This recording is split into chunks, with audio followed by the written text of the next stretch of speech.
Good morning, everyone. Greetings from lovely Tampico, Tamaulipas, Mexico.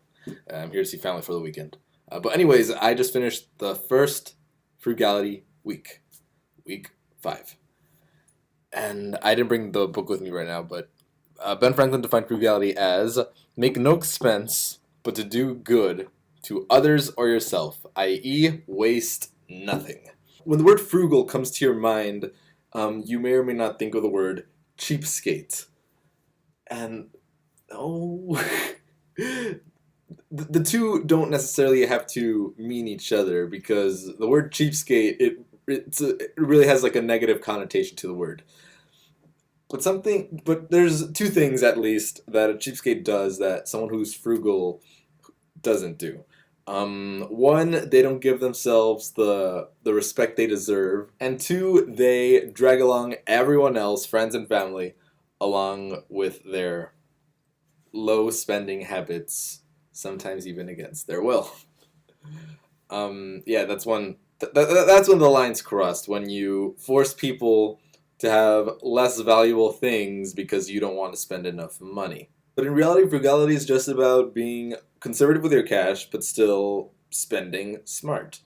You could spend big, but it has to be a smart purchase. That being said, I only made 3 purchases this week. One, I paid for dinner.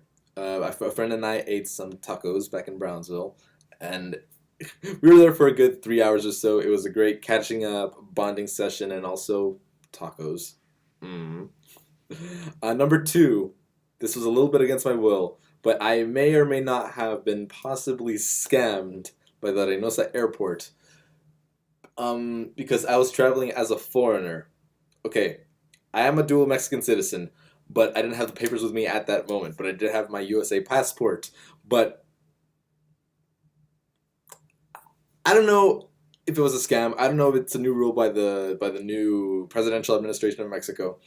But I was forced to fork over nearly 560 pesos because I was traveling as a foreigner. But it was either pay the money or debate and possibly get in trouble and not fly to see my family, which is what I'm doing here. I would rather pay that amount as a means to see my family than to risk it all, risk the weekend. And number 3, I paid the tips for the housekeepers here in the hotel. But yeah, that's it. Just 3 purchases or 3 instances of me handing over money. Like I said in the previous video, I'm often a pretty frugal guy. I'm very conservative with my money.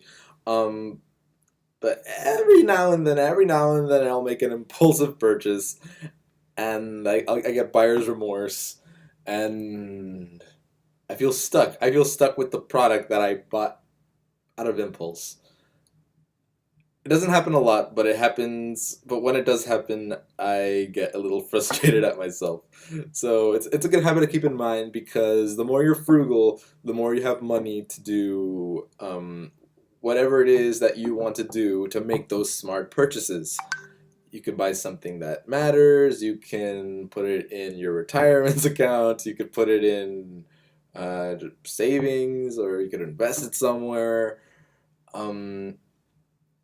Yeah, just make sure to put your money somewhere where it's actually helpful. And speaking of helpful, next week will probably be the most helpful week of all. One of the weeks that I really got to improve on. Industry. Next week is an industry week. So I'll tell you how that goes next week. So have a good one. Take care. Kick ass.